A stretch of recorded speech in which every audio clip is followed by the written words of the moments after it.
اللہ کی امت کو بتایا کہ نماز کی اہمیت کیا ہے، جماعت کی قدر و قیمت کیا ہے۔ آج معمولی وجوہات سے ہم نماز چھوڑ دیتے ہیں، جماعت چھوڑ دیتے ہیں۔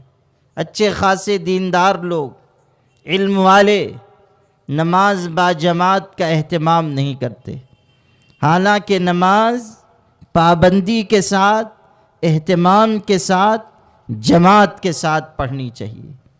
ایک بزرگ تھے، ایک مرتبہ جماعت ان کی چھوٹ گئی، جماعت رہ گئی، نماز پڑھی، جماعت نہیں ملی۔ انہوں نے حدیث پڑھ رکھی تھی اور نیک آدمی تھے، حدیث پڑھ رکھی تھی کہ اکیلے نماز پڑھنا، جماعت سے نماز پڑھنا اکیلے نماز پڑھنے کے مقابلے میں 27 گنا زیادہ بہتر، اجر اس پر بڑھا ہوا جماعت کی نماز پر۔ تو جب نماز ان کی رہ گئی تو انہوں نے اس نماز کو 27 مرتبہ پڑھا، اپنے آپ کو سزا دینے کے لیے کہ میری جماعت رہ گئی، اس لیے میں اس نماز کو 27 مرتبہ پڑھوں۔ 27 مرتبہ پڑھی۔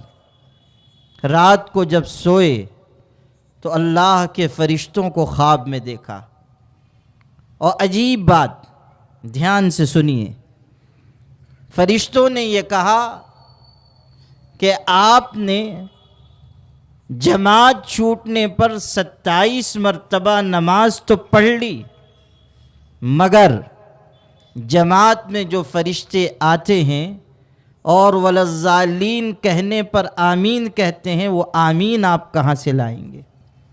یعنی آپ نے ایک نماز 27 دفعہ تو پڑھی، مگر فرشتوں کی آمین کا کیا ہوگا؟ وہ تو جماعت کے ساتھ ہے، انفرادی نماز میں وہ بات نہیں۔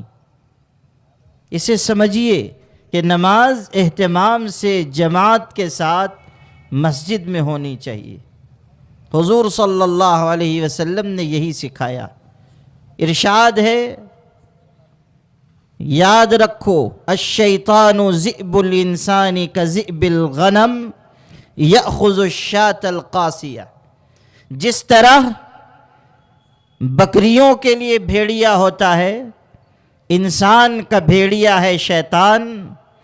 جیسے بھیڑیا کسی اکیلی بکری کو اچک لے جاتا ہے، شیطان بھی انسان کو اچک لے جاتا ہے۔ اکیلے رہو گے، الگ رہو گے، اپنی 1.5 اینٹ کی مسجد الگ بناؤ گے تو شیطان اچک لے جائے گا۔ فعلیکم الجماعۃ والمسجد، اجتماعیت کو لازم پکڑو، مسجد کو لازم پکڑو، مسجد میں نماز پڑھو۔ یہ نہیں کہ فجر کی نماز گھر میں پڑھ لی یا قضا کر دی۔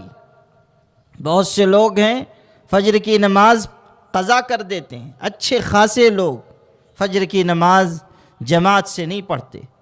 میرے والد صاحب کہتے تھے، اپنے زمانے میں آج سے 30-35 سال پہلے فرماتے تھے کہ اس امت کا یہ حال ہے کہ یہ رات کو ٹی وی دیکھ کر گنہگار ہو کر سوتی ہے، اور صبح فجر کی نماز قضا کر کے گنہگار ہو کر اٹھتی ہے۔